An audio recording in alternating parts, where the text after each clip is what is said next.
Tuloy natin yung kwento. Hello, good evening po mga minamahal po namin mga kapatid sa Panginoon at mga pastors, ministers ng Lord, mga lingkod po ng Lord. Magandang gabi po sa inyo lahat. Sa gabi po ito, muli, ituloy po natin yung Matthew 13. Kahit ito muna, bago tayo tumalaki ng ibang mysteries sa mga susunod na meeting. Babalikan uli natin yung Book of Revelation, sa Book of Daniel. Ngayon mo, dito muna po tayo sa itong parables ng Lord dito sa Matthew 13. Mula po dito tayo sa praise God. Okay. Dito po sa beginning verse 44. Para makakain lang po itong ating mga kapatid na mga baguhan. Tatalakay tayo ng mga 3 hanggang 4 na parables ng Panginoon. Kalooban ng Lord na maunawaan natin lahat ng mysteries ng kaharian ng Panginoon, no? Ng kaharian ng langit. Dahil ito po yung mga wisdom ng Panginoong Jesucristo, napakagaganda. At ang message ito sa atin, talagang blessing sa atin, itong mga parables na ito. Then shall sabi dito sa verse 44 ng Matthew chapter 13. Again, the kingdom of heaven is like unto treasure hid in a field, the which when a man has found, he hideth, and for joy thereof goeth and selleth all that he has, and buyeth that field. Ito ang una. Pangalawa, again, the kingdom of heaven is like unto a merchant man seeking goodly pearls. No? Who, when he had found one pearl of great price, went out and sold all that he had, and bought it. Pangalawa, no? Pangatlo, again, the kingdom of heaven is like unto a net that was cast into the sea, and gathered of every kind, which when it was full, they drew it to shore, and sat down, and gathered the good into the vessels, but cast the bad away. So shall it be at the end of the world. The angels shall come forth, and sever the wicked from among the just, and shall cast them into the furnace of fire. There shall be wailing and gnashing of teeth. Ito po ang 3 talinaga sinabi ng ating Panginoon Jesucristo. Una, sabi ng Lord sa number 1, sa 44, the kingdom of heaven is like unto treasure. Ang ganda po nito, treasure. Hid in a field, the which when a man has found, he hideth, and for joy thereof goeth and selleth all that he has, and buyeth that field. Ito ang pinakaunang parable na babasahin natin. Alam niyo mga kapatid, ito po ay sinalita na rin ng Panginoong Jesucristo sa mga apostoles nang sabihin ng Lord, sabi ng mga apostol, Panginoon, ano bang mapapala namin kung sa ginawa namin, iniwan namin ang lahat. Iniwan namin ang aming mga negosyo, mga bangka ng isda ni Peter. Iniwan namin ang aming mga pamilya at kami sumunod sa iyo. Iniwan namin ang aming mga lupain. Sumagot ang Panginoon Jesucristo, sabi niya, sinasabi ko sa inyo ang totoo. Ito po, no? Lahat kayong nag-iwan ng inyong mga negosyo, lupain, asawa, anak, pamilya, alang-alang sa akin o sa kaharian ng Diyos. Anong sabi ni Jesus? Kayo'y tatanggap ng 100 doble. Ano man ang iniwan nyo, tatanggap kayo ng 100-fold. sabi ni Jesus. Kaya dito mga kapatid, makikita natin ito, napakalinaw eh. Ang kaharian ng langit, sabi ng Panginoong Yesus, ay katulad ng isang kayamanan na nakita o nahukay sa isang bukirin. Siguro ang isang tao naghukay, nakahukay ng isang toneladang ginto o 2 tonelada, hindi niya kayang buhatin, makikita siya, hindi naman niya pwedeng ipasakay sa truck o mabakho kasi makikita nga dahil hindi kanya yung lupa, ang ginawa niya, tinabunan niya. Sabi rito, tinabunan niya sa sobrang kagalakan, yung nahukay niyang gold, tinabunan niya. Nung matabunan na yung kayamanan, sabi rito, pinagbili niya lahat ng kanyang ari-arian. Lahat ng kanyang kayamanan, binenta niya para makalikom ng pambili sa lupa. At nang mabenta niya lahat ng kanyang ari-arian at kayamanan, binili niya yung lupang yon. Praise the Lord. Ganun daw ang kaharian ng langit. Di ba mga kapatid, lahat tayo may iniwan? Lahat po tayo, alam ko, lahat po kayo, mga pastors, mga ministers, mga lingkod ng Lord, lahat kayo, alam ko, may iniwan kayo. Maaaring ang iba, iniwan yung mga negosyo nyo, iniwan natin yung mga dati nating mga negosyo, katulad ko, dati po akong merong book company, book company. Ito pong Aviva Book Company. Yan po ay dati ko pong book company yan. Marami po akong mga aklat ko noon nakakarating ng Luzon, Visayas at Mindanao. Mga kapatid, napakalaki ng kita. Pero nang sabihin ng Lord sa akin, iwanan mo yan, ininto ko. Nag full time ako sa Lord. Marami po akong mga negosyo na naranasan. Pero sabi ng Lord, tinawag kita, hindi para magnegosyo. Kaya sabi ng Lord, anumang iniwan nyo alang-alang sa Kingdom of God, ayun po, tatanggap kayo ng 100 times, 100-fold. Sabi ni Jesus. Sabi, 100 doble. Kaya nga, yun po, lahat kayo naniniwala ko marami kayong iniwan. Maring ang iba, iniwan nyo yung mga negosyo nyo, hanap buhay, nag-full time kayo sa Lord, naging mga pastors, naging mga preachers, lingkod ng Lord. Ang iba, iniwan yung pamilya. At tulad kanina, nabanggit ko yan. Isang kapatid sa church, isang manggagawa ng Lord, nag-full time. Ang totoo, iniwan niya yung kanyang pamilya. Dahil yung pamilya naman niya, nando sa mother niya. Maganda naman ang kalagayan. Sinusustentuhan ng mother, yung mga anak niya, 2 nandun din. Siya nag-full time sa Lord. Iniwan yung pamilya. Iniwan po yung lahat ng pinag-aralan niya.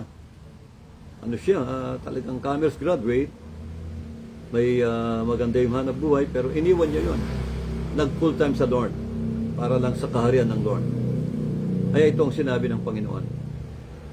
Pag nakita mo ang tunay na kayamanan, tunay na treasure, yun pala yung salita ng Diyos. Yan pala si Jesus. Alam natin lahat, si Jesus ay ang salita ng Diyos.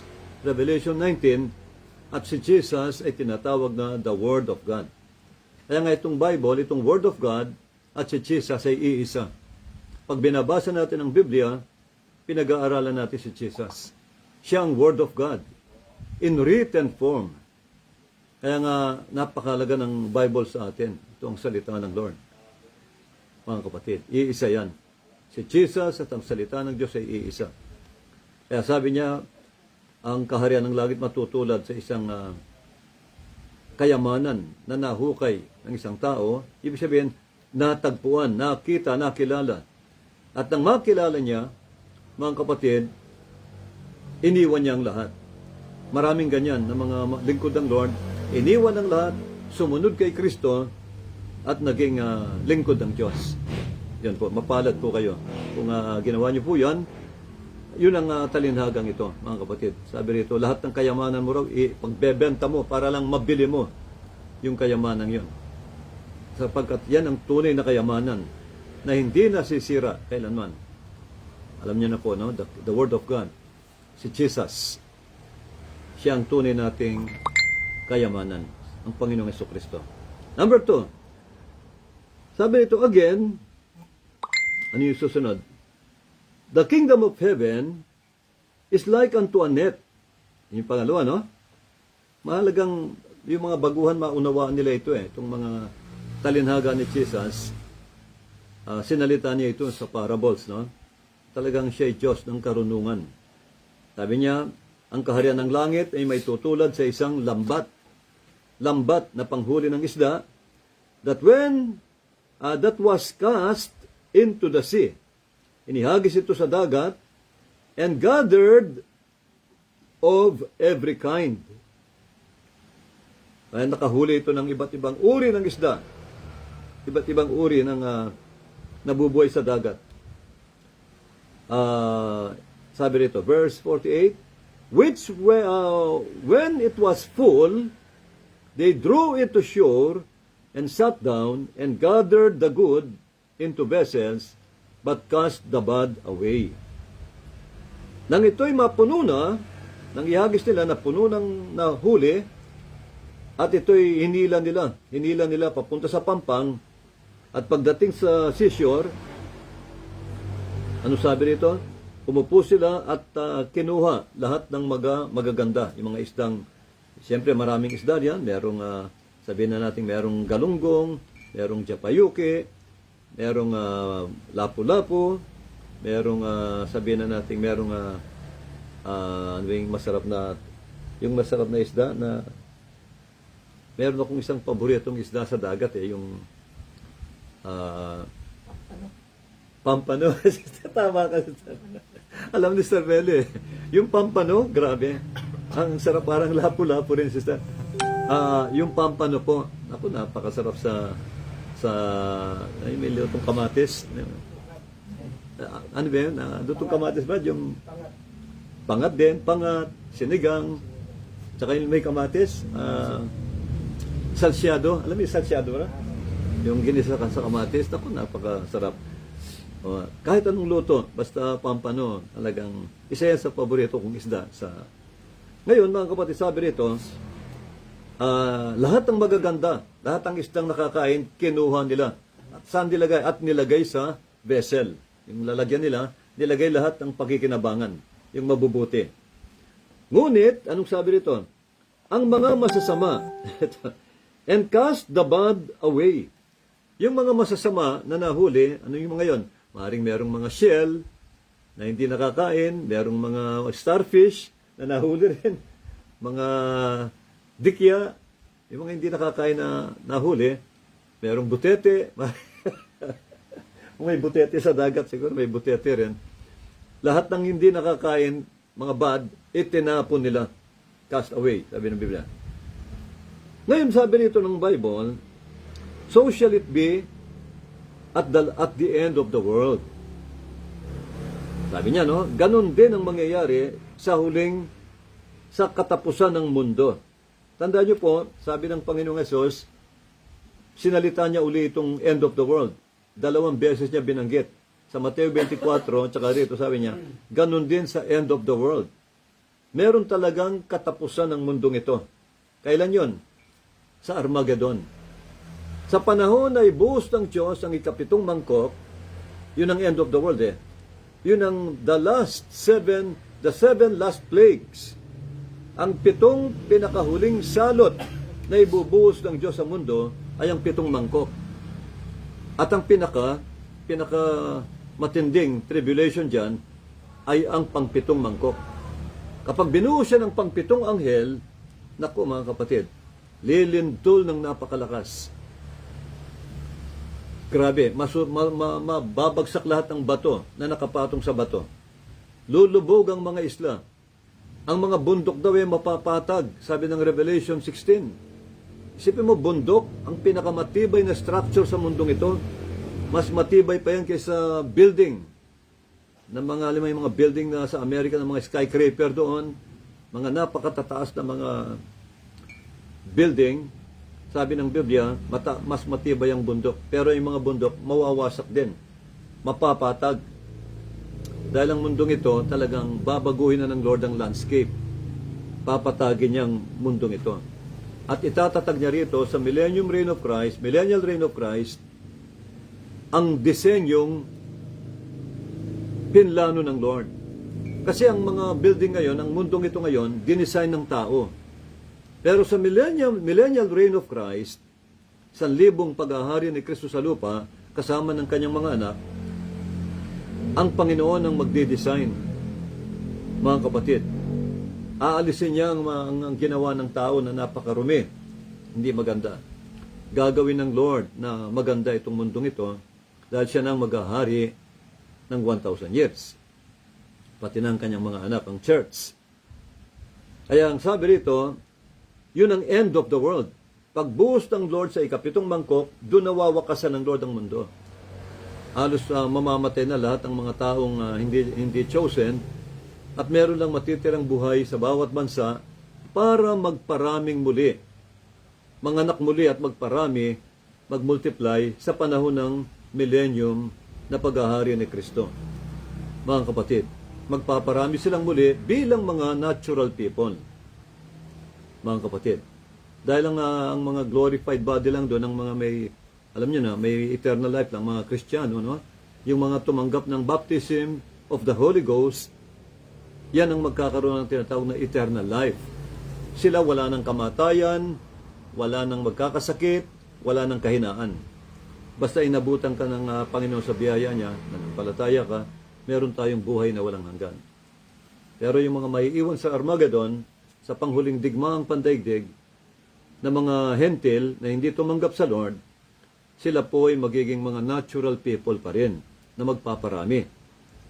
Kaya hanggang 100 years ang buhay nila. Eh mga kapatid, ito po ang sinasabi ng banal na kasulatan. At the end of the world, ganun din ang mangyayari. Isusugo ng Diyos ang kanyang mga anghel at titipunin niya lahat ng tao. Lahat ng anak niya, ipaiipon niya sa mga anghel niya at lahat sila idadalhin niya sa kanyang kaharian. Yung mga chosen people, yung mabubuti, yung mga tupa. Ngunit ang masasama, sabi ng Bible, yung mga unbelievers, mga unrighteous, mga kapatid, hindi sumampalataya, unbelievers, lahat sila, sabi ng Biblia, ay itatapon sa pugon ng apoy.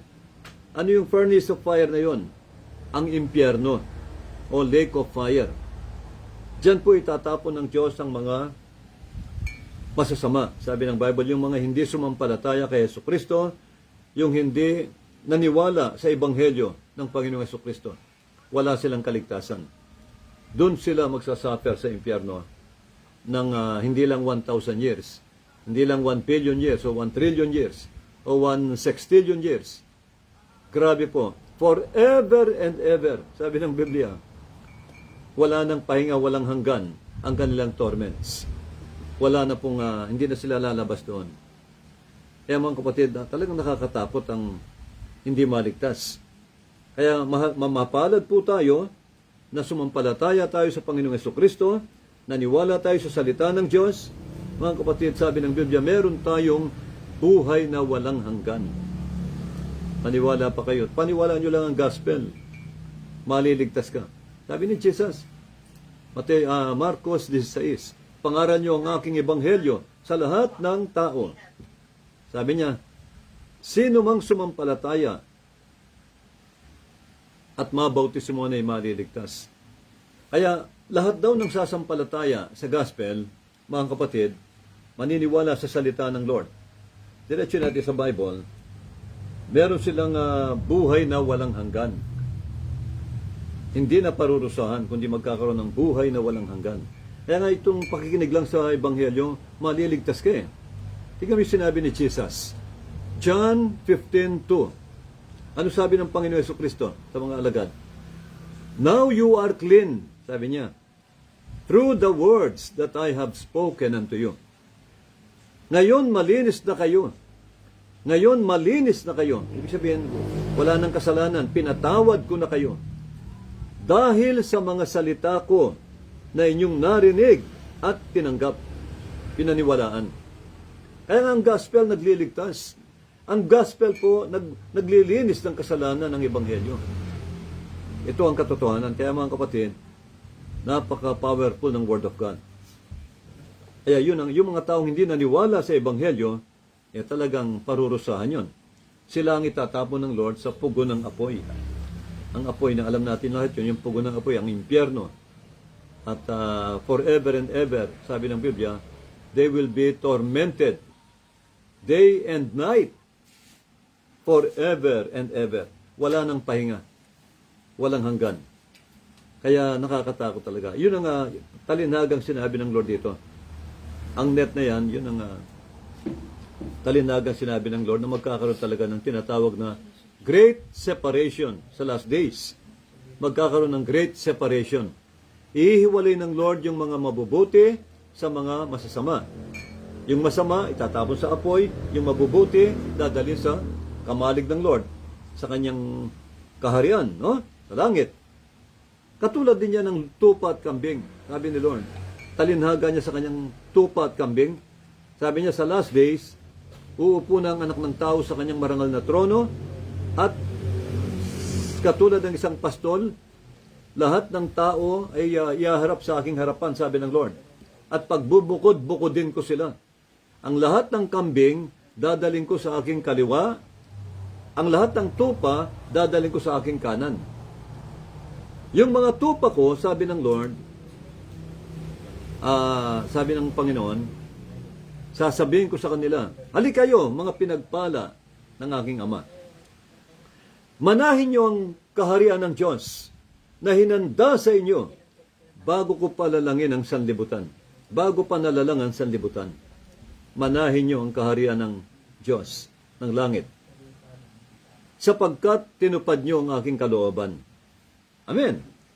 Ngayon sasabihin niya sa mga nasa kaliwa, yung mga kambing, pagtupa, yung nasa kanan, masunurin yan sa salita ng Lord. Believer yan, naniniwala yan sa Lord. At tumanggap din kay Jesus Christ bilang Savior. Itong nasa kaliwa, mga kambing, ibig sabihin ng kambing, sumusuwag. Ang kambing, nanunuwag yan. Ibig sabihin, mapagsalangsang sa salita ng Diyos, sa kautusan ng Diyos. Unbelievers, hindi naniniwala. Sabi niya sa mga kambing, sabi niya, lumayo kayo sa akin. Sabi niya, kayong mga isinumpa. Diba?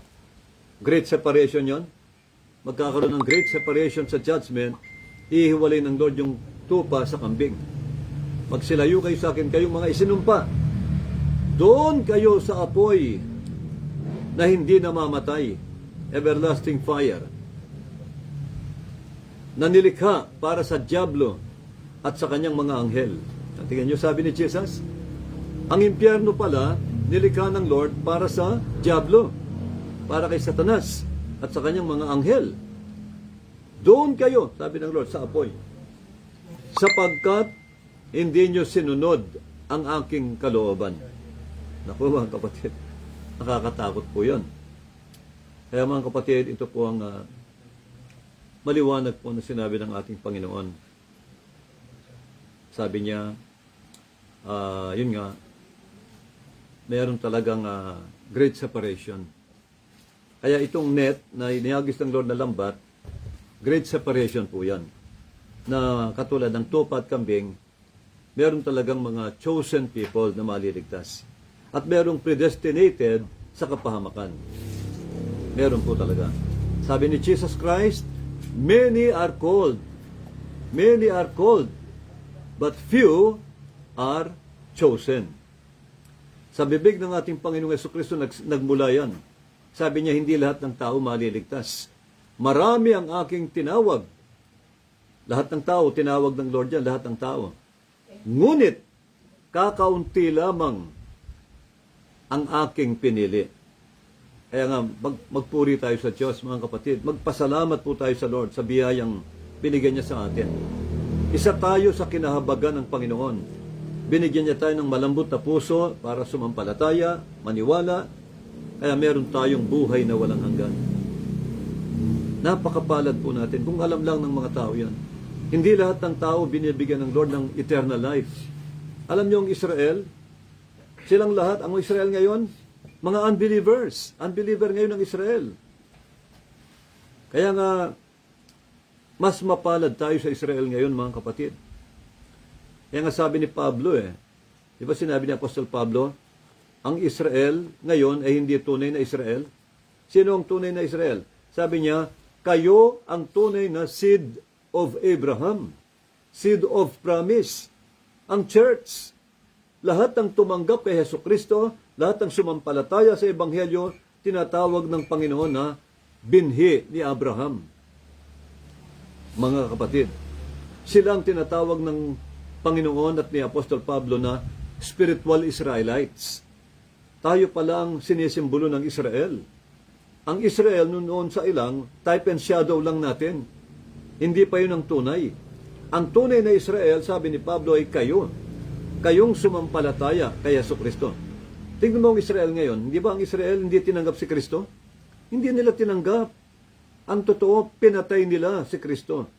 Ipinako nila sa krus ang Panginoon. Kaya nga ang Israel dumadanas ng laging gyere, laging may pagsubok, laging may namamatay. Kasi nasa sumpa sila. Mga kapatid. Kaya nga sinabi ni Pablo, ipanalangin natin ang Israel. Sabi niya sa Korinto, sa pamamagitan ng inyong awa sa kanila at panalangin, sila rin ay maliligtas, sabi ni Pablo. Yun ang pwede nating ipag-pray. Pag-pray natin yung kaligtasan ng Israel.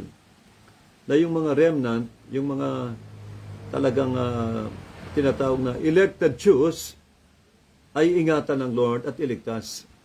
Kasi nakatakda po silang imasaker ng Antikristo sa Armageddon.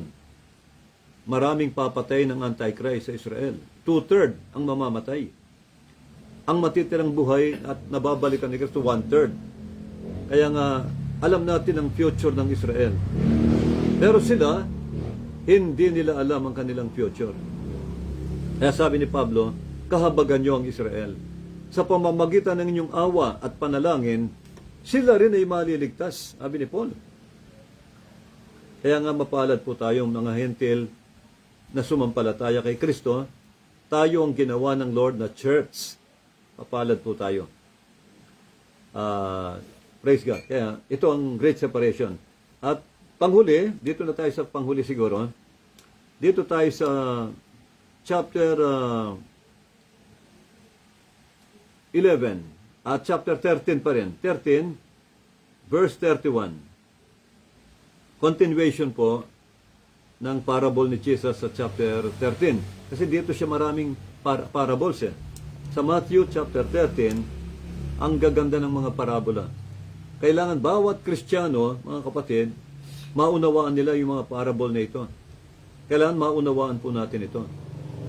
Sabi pa rito, another parable put he forth. Nangaral pa rin si Jesus, ang Panginoong Jesucristo, ng parable, at ito ang isa sa mga pinangaral niya sa mga apostol, saying, the kingdom of heaven is like, sabi rito, to a grain of mustard seed. Mustard seed. Sabi sa Tagalog, mustasa. Mga kapatid, hindi po mustasang gulay ito. Ang dito sa Pilipinas, yung mustasa, yung parang pechay na nilalagay sa, ano bang luto yon? Pwede sa sinigang, pwede sa sinigang sa miso, nilalagyan po ng ano yan, mustasa. Napakasarap. Pero itong mustasang dito, hindi mustasa ito, mustard seed. Sabi ni Jesus, another parable put Jesus forth unto them, saying, the kingdom of heaven is like to a grain of mustard seed. Para daw, ang kaharian daw ng langit, parang buto o binhi ng mustard seed. Napakaliit na buto. Sabi niya, which a man took and sowed in his field, which indeed is the least of all seeds. But when it is grown,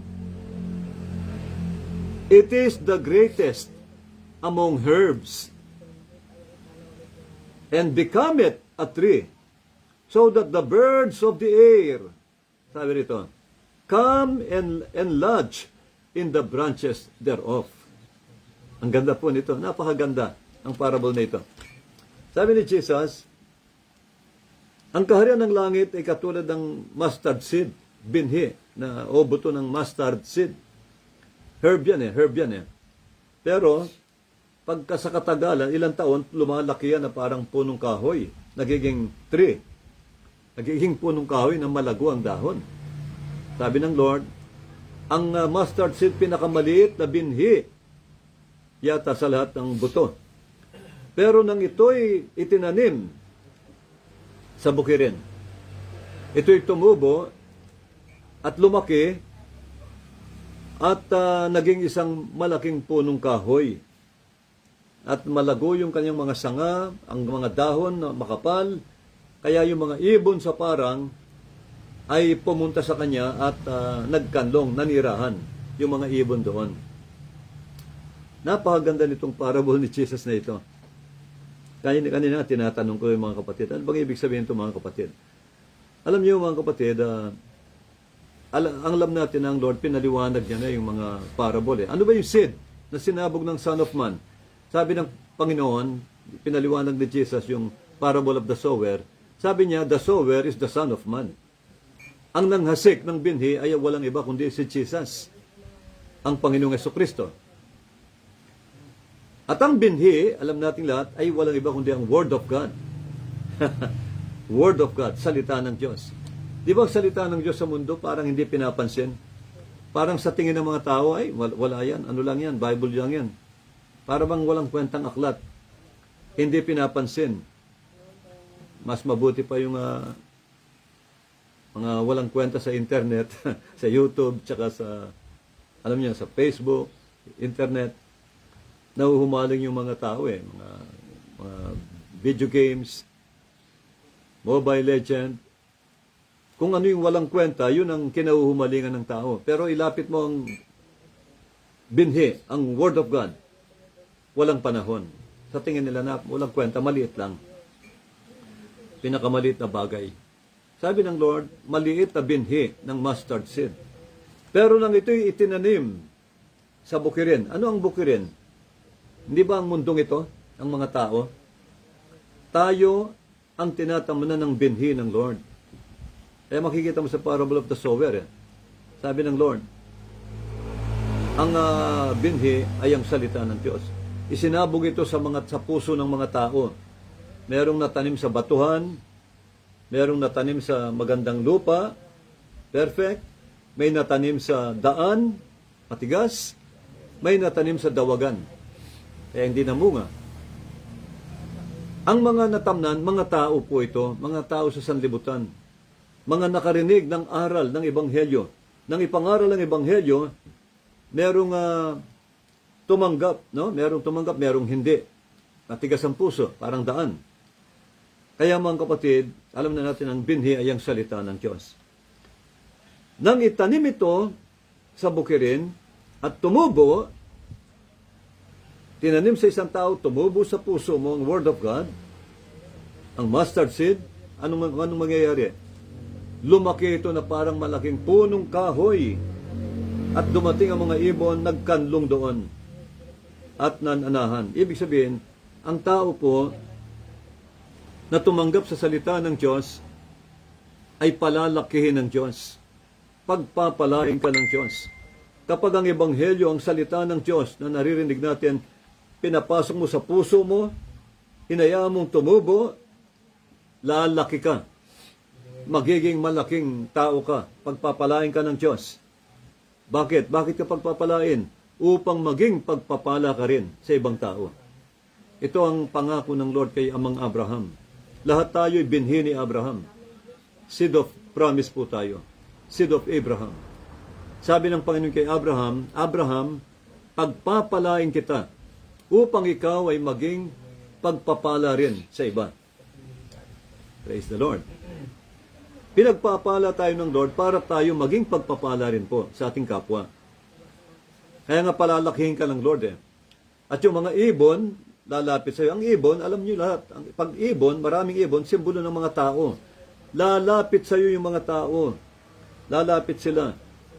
Maaring payuhan mo, magkakaroon ka ng kaalaman, wisdom, para magbigay ng magagandang payo. Ang iba, pwedeng tulungan mo financially, materially, dahil i-bless ka ng Lord, pwede ka nang tumulong o maglimos. Lalapit sa iyo ang mga ibon. Ibig sabihin, magiging blessing ka sa kanila. Malalapit sila. Masishare mo sila ng gospel, pagpapalain din sila. Kaya magiging blessing ka. Yan ang ibig sabihin ng Panginoon. Mapalad po ang taong tumatanggap sa salita ng Lord, sinapuso niya, tinanggap niya, pinamuhay niya. Doon matutupad ang kapangyarihan ng salita ng Diyos sa tao kapag ito'y pinamuhay mo. Yung naririnig mo, pinamuhay mo. Naging mabuti kang tao, maging makadiyos ka, mga kapatid, lumayo sa sanlibutan. Alam niyo mga kapatid, aani ka. Mamumunga ka ng sagana, sabi ni Jesus. Yun po ang virtue ng salita ng Lord. Yun ang kapangyarihan ng Word of God. Lahat ng tumatanggap sa salita ng Diyos ay pinagpapala ng Diyos. Nasa Bible, kaya nga si King David, alam ni King David yan eh. Alam na alam ni David ang mga virtues ng salita ng Diyos. Sabi ni David, ang salita mo, O Diyos, sabi niya, ang mga salita mo, Panginoon, ito'y nagpapayaman sa tao. It maketh rich. Ang salita ng Lord daw nagpapayaman. Totoo po yan. Kapag ang salita ng Lord pinapasok mo sa puso mo at pinamuhay mo, ang Diyos siyang magpapala sa iyo. Siyang gagawa ng mga sirkumstansya para yung blessing lumapit sa iyo. Kung nagne-negosyo ka, suswertihin yan, pagpapalain ng Lord yung business mo. Kung nagtatrabaho ka, mapopromote ka, ipopromote ka ng Lord. Maraming ganyan sa kapatiran. Merong kapatiran sa church. Dati lang taga-abot ng ticket sa toll gate ng NLEX. Taga-abot ng ticket. Yung ticket, magbabayad, ticket. Di ba napaka-usok? Ang trabaho niya, mausok. Alam nyo, napakahirap. Pero, purihin ng Lord dahil tinanggap niya ang Panginoong Yesus. Sumampalataya siya sa Panginoong Jesucristo. Tinanggap niya bilang Panginoon at naniwala sa Ebanghelyo. Pinamuhay niya ang salita ng Lord. Tumulong siya sa church. Totoo ito. Tumulong siya sa church financially. Sinuportahan niya ang church. Alam mo nangyari? Sinulungan niya. Financial, hindi lang financial, pati lupa. Nag-donate ang lupa sa church. Wala kaming lupa noon. Dinonate niya yung kapirasong lupa sa church. Ayun po, alam niyo nangyari? Ibinalik ng Diyos sa kanya yung dinonate niyang lupa 100-fold. Yung lupang binigay niya, binalik ng Lord 100 doble.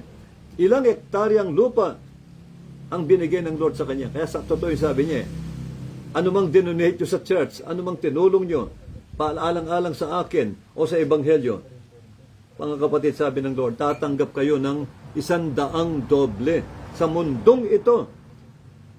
In this world, and in the world to come, plus eternal life. Sabi ni Jesus, plus eternal life. Meron ka pang buhay na walang hanggan. At yung at pinromote siya ng Lord dahil taga-abot lang ng ticket, na-promote siyang supervisor. Pati asawa niya na-promote din na supervisor, naging supervisor na silang dalawa. Pa-check-check na lang. Wala nang usok. Pagkatapos mga ilang taon, na-promote siyang superintendent ng buong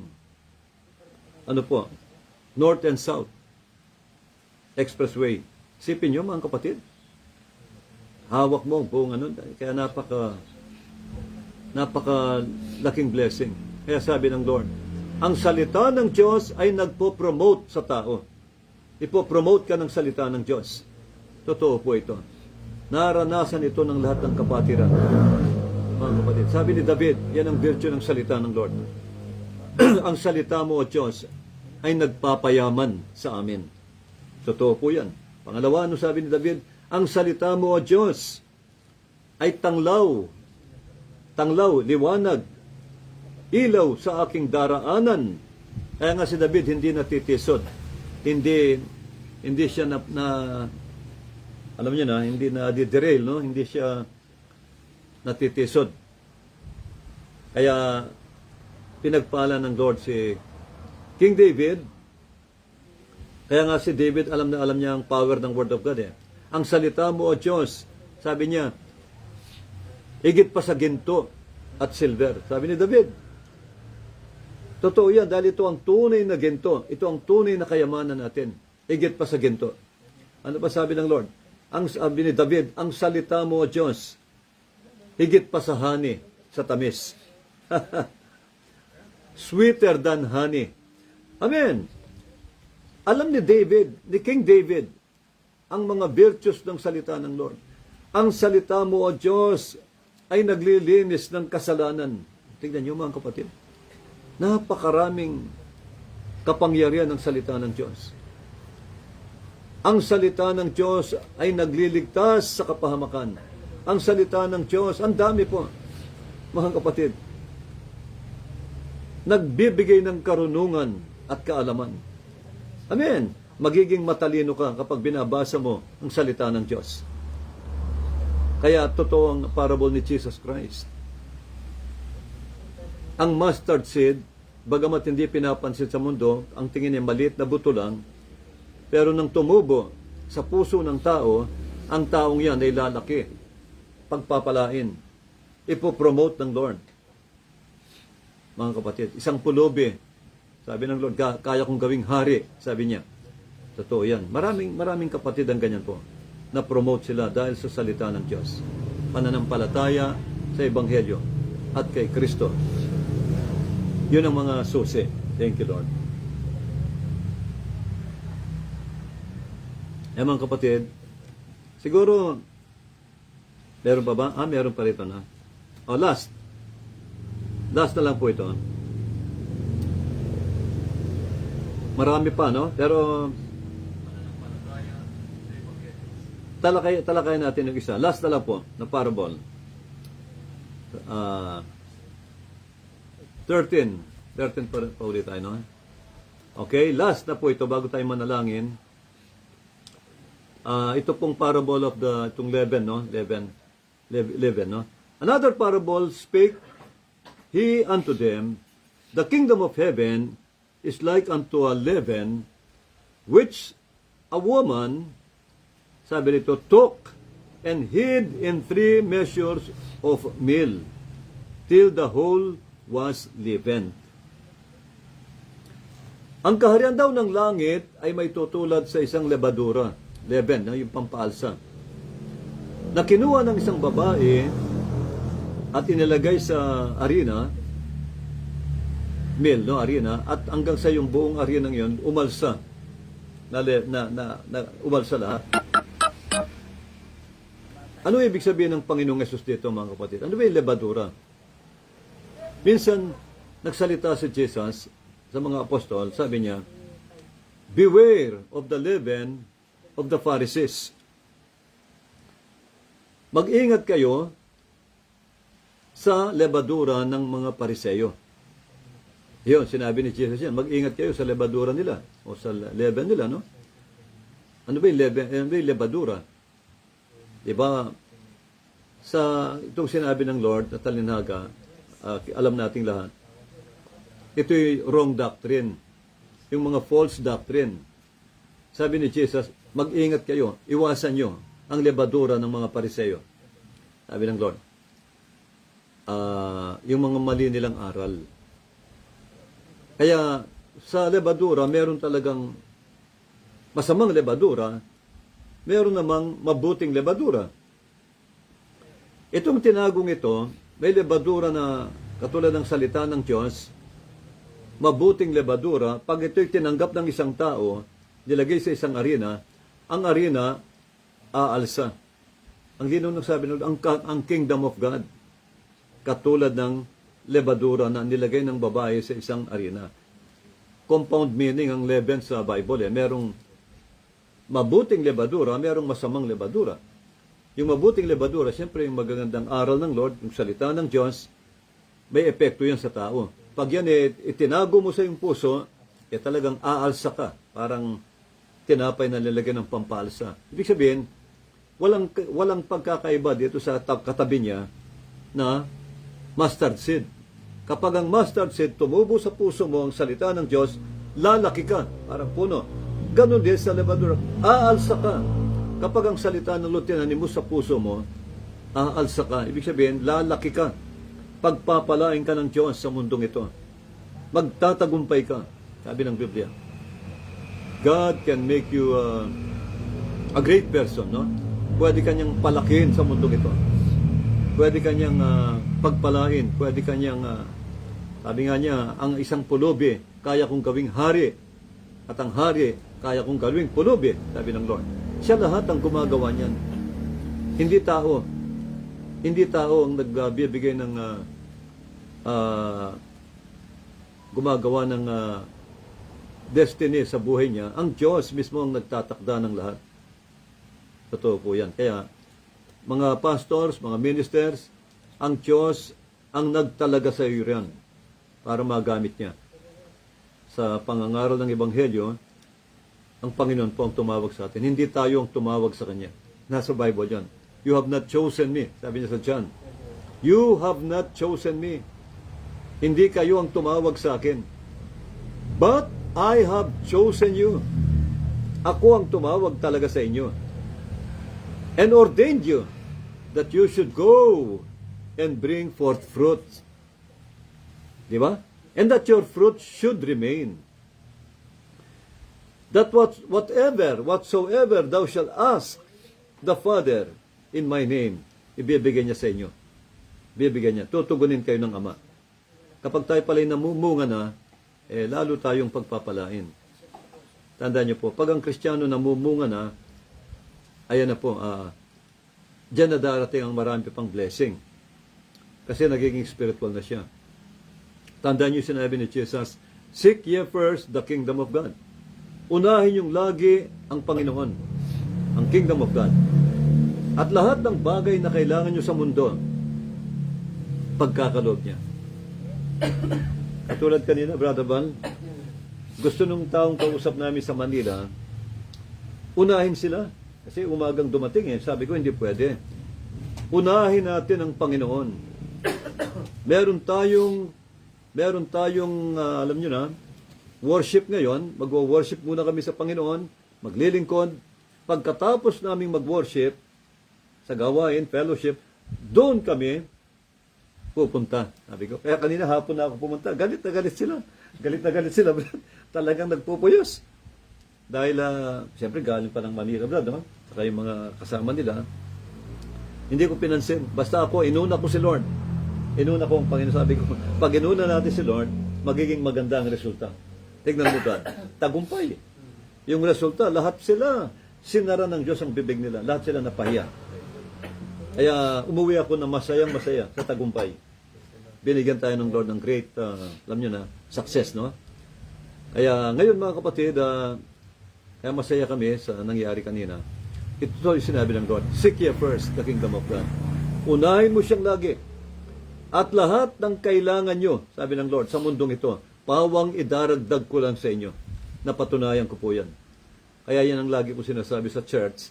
Sabi ko, seek ye first the kingdom of God. Mga kapatid, unahin lagi natin siya. Unahin nyo siya. Kahit may malaking transaksyon kayo pag linggo, kikita ka ng limpak-limpak na kikita. Araw ng Sunday, sasabihin ng kliyente mo, huwag ka na munang magsamba ngayon. Huwag ka na munang makipag-fellowship. Unahin na natin ito dahil kikita tayo ng malaki. Iwanan nyo po yung kikitain nyo yun. Unahin nyo si Jesus. Unahin nyo ang kingdom of God. At makikita nyo mga kapatid, yung transaction na yan, siyang lalapit sa iyo. Yung blessing na yun, kusang lalapit sa iyo, hindi mawawala. Nasubukan ko na ang Lord. Maraming beses na. Unahin yung lagi ang Lord. Minsan susubukan ka ng Diyos. Kung kailan linggo, saka darating yung malaking transaksyon sa negosyo, kikita ka ng malaki, huwag mong tingnan yun. Ang tingnan mo si Jesus. Seek ye first the kingdom of God. Sabi ng Lord. Napakalinaw, napakaganda po. And all these things, ano yung all these things? All these things, financial blessing, material blessing, ano pa? Kagalingan, kalusugan, kapayapaan, tagumpay, lahat ng desire ng puso mo, sabi niya, I will give you the desires of your heart. Malinaw yun. Nasa Bible yun. Delight thyself unto the Lord, and He shall give you the desires of your heart. Maging maligaya ka raw sa Lord sa paglilingkod. Maligaya kang naglilingkod. Ibibigay niya ang nasa ng iyong puso. Lagi ko sinasabi sa mga kapatid yan, paano ba tayo magiging maligaya sa Panginoon? Yung paglilingkod nyo, maligaya kang sumasamba sa Kanya, maligaya kang sumusunod sa kalooban niya, itinataas mo siya, kaligayahan mo ang purihin ng Diyos at itaas. At ang sabi ng Lord, lahat ng desire ng puso mo, lahat ng desire ng puso natin, nasa pangarap, minimithi, sabi ng Lord, ibibigay ko sa iyo, sabi ng Lord, idaragdag ko sa iyo. Seek ye first the kingdom of God. Kaya mga kapatid, ganito rin po ang ibig sabihin ng Lord sa parable na ito. Kaya magpatuloy po tayo, patuloy po kayong maglingkod sa Lord, mga kapatid naming mga baguhan, magpatuloy po kayo sa pakikinig ng salita ng Diyos, sapagkat ito ang tunay na pagkain ng ating mga kaluluwa. Ito'y nagpapala sa buhay ng tao. Kapag dumadami ang kaalaman mo, the more word you get, the more blessing comes in. Maraming blessing ang darating sa iyo. The more word you get, the more powerful you become. Yun ang katotohanan. Manalangin po tayong lahat. Amang banal, salamat po sa mga salita mo na narinig po namin sa gabing ito, na i-share na po. Salamat sa makapangyarihan mong salita na nagbago sa buhay namin, nagpala sa buhay namin, nagbigay sa amin ng kapayapaan at kagalakan, higit sa lahat, kaligtasan at buhay na walang hanggan. Maraming salamat sa iyong mga salita, Lord. Ang salita mo, Ama, para sa amin, higit pa sa ginto, higit pa sa matamis kaysa honey. Ang salita mo, Panginoon, ang aming kaligayahan. Kaya, Lord, sa oras na ito, maraming salamat sa mga parabola na sinalita mo sa amin. Napakagaganda. Lahat ng parables mo ay para sa amin. Napakabuti mo, Panginoon. Kaya dalangin ko po na itanim mo ito sa puso ng aking mga kapatid na nakarinig at itatak mo sa kanilang puso't isipan, spirito at kaluluwa upang lahat sila lumaki tulad ng mustard seed at lalaki, mapopromote sa mundong ito upang mapagpala sila, upang magamit mo silang pagpapala rin po sa ibang tao. Kaya Lord, patuloy mo kaming kahabagan at pagpalaing lahat. Patuloy mo kaming pagpalain at kahabagan. Pagpalaing lahat sa material, sa physical, sa financial, sa material, ganun din po sa higit sa lahat sa spiritual o kaalaman sa iyong mga salita. Maraming pong salamat. Patuloy mong pagpalain ng aking mga kapatid na walang sawang sumusuporta sa programang ito, nanonood, nakikinig tuwing linggo. Lord, dalahin ko po na lahat sila ipagpalain mo.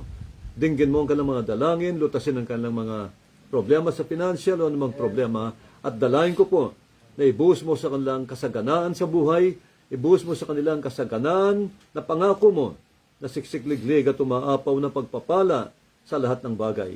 Ibuhos mo sa aming mga kapatiran na nakikinig at ganun din po, Lord, ang pamilya ni Sir Feli, patuloy niyo pong ibuhos sa kanila ang iyong mayamang pagpapala at pangako na siksikliglig at umaapaw sa kanyang buong pamilya, sa kanyang mga anak, sa kanyang mga manugang at mga apo.